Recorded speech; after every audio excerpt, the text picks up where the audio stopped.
Good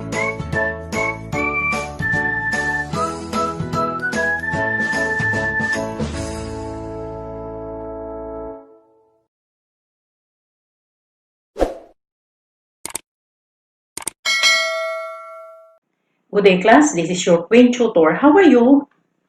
In the past, I gave you questions about the subject-verb agreement.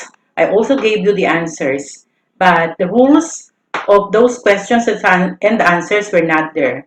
So, for today, you will have another test, and after answering each question, we're going to give the rules so that the next time that you see this kind of test again, you will have you can answer them well. Now, these questions always appear in civil service exams, national achievement test, in college entrance exam, etc. So this is useful. This video is useful. You can make it as your reviewer. Okay, let's get started. So remember that we are going to answer questions about subject-verb agreement. The direction says, fill in the blanks with the correct answers. Number 1, the guidance counselor blank the tests to the examinees every other day. So with this kind of question, the very first thing that you will look at or to take note of is the subject of the sentence. Remember that this is a subject-verb agreement. So you will have to look at the subject of the sentence. So in this number 1, you have your guidance counselor as the subject of the sentence. So why is it important? It is important because you have to determine whether your subject is singular or plural. So in number 1, we have the guidance counselor. This is what kind of a subject? Since this is only one, yes, this is a singular subject. Now, the second thing that you will take note of is the time expression. So the time expression here is every other day, which means that the action happens habitually or regularly. Laging nangyayari. So this is in the present tense. The rule says, if the subject is singular, verb ends in S or ES. So subject is singular, the guidance counselor. So you will choose among the verbs here which one ends with S or ES. So you have 4 choices here: administers, administering, administered, administer. Obviously, the answer is administers. Okay. Number 2, Beverly as well as Josie blank the table when the visitors arrive. So again, you look at the subject. What is the subject? Beverly as well as Josie. Okay? So in your mind, this is a plural subject. Okay? Next, you will look at the time expression. What is the time expression here? When the visitors arrive. Pag dumating ang mga bisita. The first thing that you will see here is Beverly as well as Josie. Let us look at the rule. Intervening phrase does not affect the number of subject. What do you mean by intervening phrase? An intervening phrase that is not really a part of a sentence. Siningit lang to eh. Okay, look at this subject. Beverly as well as Josie. As well as Josie is an intervening phrase. Siningit lang yan. So kapag ka siningit lang yan, it means parang baliwala yan, di ba?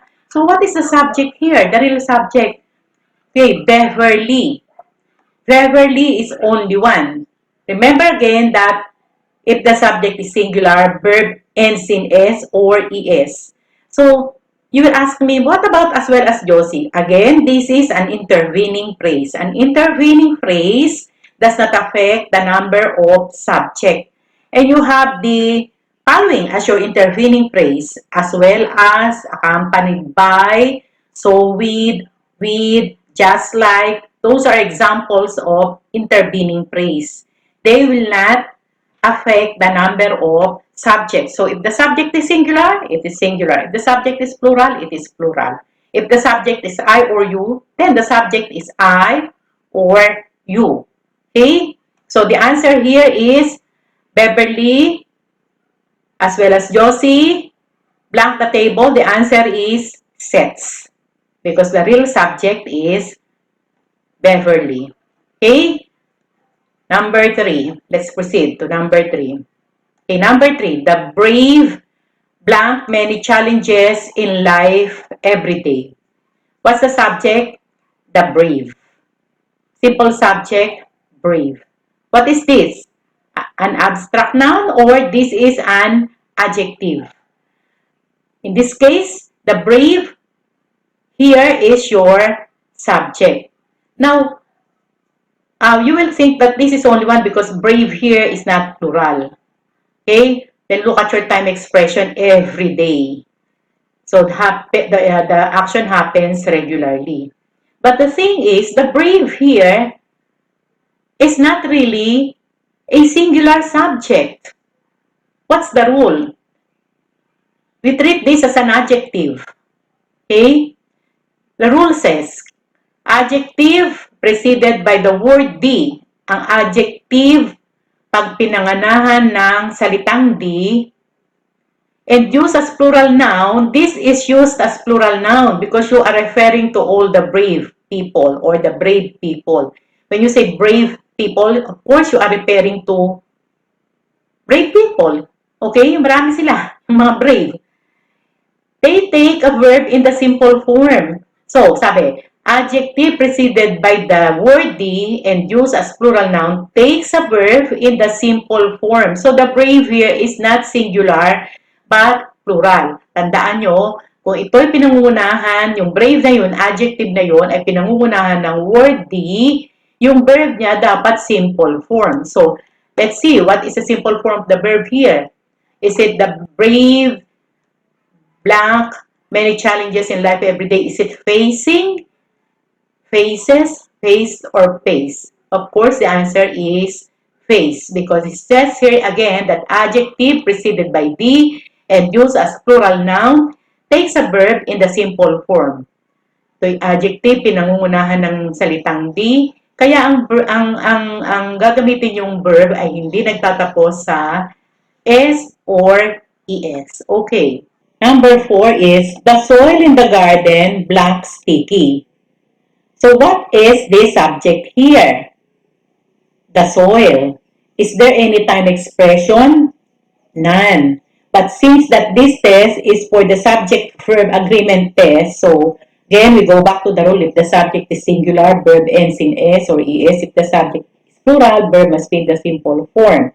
Now, this is in the present tense because you are, or whether it is in the past tense, you will look at the verb that will agree to with the subject. Okay. So, the soil here is what kind of a noun? Noun that cannot be counted. It says that non-countable nouns have no plural form. Wala silang plural form. They take verb that ends in S or ES. So, this is always treated as a singular subject. Okay? So, when you use a verb here, you look for a verb that ends in S or ES. So, the soil in the garden looks sticky. Okay? To make them plural, to make the non-count nouns plural, word counters are used. What are those word counters? Like bags of. Bags of. Okay, these are the counters. Bags of, sacks of, tablespoons of, baskets of, etc. Then let's proceed to number 5. Number 5, there are blank customers in the waiting area of this store a year ago. So is there a subject here? There is no subject here. Okay, because there is not a subject of the sentence. Is there a time expression here? Lagi yun ang titingnan mo, di ba? Subject, time expression. Pero pagka walang time expression, understood, ang sasagot mo ay yung verb na nasa present tense. So here, there is a time expression. It says here, a year ago. Nung nakaraang taon. But is there a subject here? There is no subject in this sentence. So what do we do? How do we know the agreement of subject and verb here? It says the verb agrees with the noun following the verb. There is not a subject, but we are looking for the verb. What is the verb here? Ano yung verb dito? Tingnan mo, ano ba yung sumusunod na salita sa verb? Customers. Diba? Kasi sabing ganun, yung verb daw dito, nag-a-agree roon sa noun. Ito yung noun na sumusunod sa kanya, customers. Is it singular or plural? Okay, this is plural. So, you will have now the idea whether the answer is are, pues hindi pwede. Is hindi pwede kasi mga singular yan. Singular verb. Yung are ba pwede? Or yung were ba pwede rin? Ano ba yung time expression? Sabi, a year ago. So, that is it, a year ago. What is the past tense of are here? So, it is were. So, ang answer ay, there were customers in the waiting area of this store a year ago. Next. Rice and veggies blank my day. So, energize, energizing, energizes, energize. These are all confusing subjects, you see. Rice and veggies. Again, this is, if you're going to see it, this is a plural subject because this is a compound subject joined by the word and. So, iisipin mo, plural yan na. Ano ba sinabi? Compound subject thought of a single unit. Thought of as a single unit. Kapag inisip mo silang iisa, kasi lagi silang magkasama, rice and veggies, so, that requires a verb that ends in S or ES. Repeat. Compound subject thought of as a single unit requires a verb that ends in S or ES. Rice and veggies is always thought of as a single unit. Ang palagay mo sa kanila, ito ay pananghalian. Ito ay pagkain. Okay? Meaning to say, if one is not here, one will not stand. So, you always think this as a single unit. Hindi ka makakakain ng rice without the viand or without the veggies. Although you do it in real, you do it. Minsan kinakain mo, gulay lang.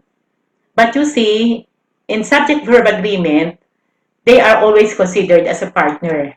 One cannot stand alone without the other one. So this is rice and veggies. It's always thought of as a single unit. And since it's single, it's one. Diba pag sabi natin single unit, isa lang turing natin doon. This is singular. So, compound subject thought of as a single unit requires a verb that ends in S or ES. So the answer is energizes. Have you answered it that way? Energizes. Okay, good. Number 7. Not Mr. Buenaventura, but the grade 10 advisors blank the award to the best students during recognition rites. So, how many subjects do we have here? There are, how many? 2. Not Mr. Buenaventura, the complete subject, not Mr. Buenaventura, but the grade 10 advisors. But look at the rule.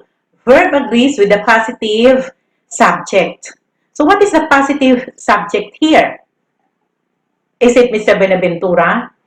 Of course not. Because the word not suggests that this subject is a negative subject. Kasi may not eh, di ba? Negative subject yan. What is the positive subject? The grade 10 advisors. And the rule says, verb agrees with the positive subject. So, itong grade 10, dito mag-a-agree yung inyong verb. Kasi hindi naman daw si Mr. Buenaventura. Look at that. Grade 10 advisors, this is plural. So, if the subject is plural, verb must be in the simple form. Where is it? Present, presents, presenting, presented. So, not Mr. Buenaventura, but the grade 10 advisors present the award to the best students during recognition rites. Okay? So, this is easy question. This is number 8. Number 8, the manager and waiter of this cafeteria blank the new menu of the day. Okay? Here again, you can see two nouns here, the manager and waiter. Complete subject, the manager and waiter of this cafeteria. The simple subject, manager and waiter. Okay? So, what do you think is the answer here? Look at the rule. If the compound subjects joined by and, pinagdugtong ng and refers to one person only, sabi, when it refers to one person only, dalawa silang pinagdugtong pero ang tinutukoy naman nila ay isang tao lang, iisa lang si manager at si waiter. So, singular subject yun. Verb must end in S or ES. So, the manager and waiter is considered as a singular subject here. Ang tanong, paano mo nalaman isang tao lang yan? Okay? Lagi lumalabas yan sa mga exam eh.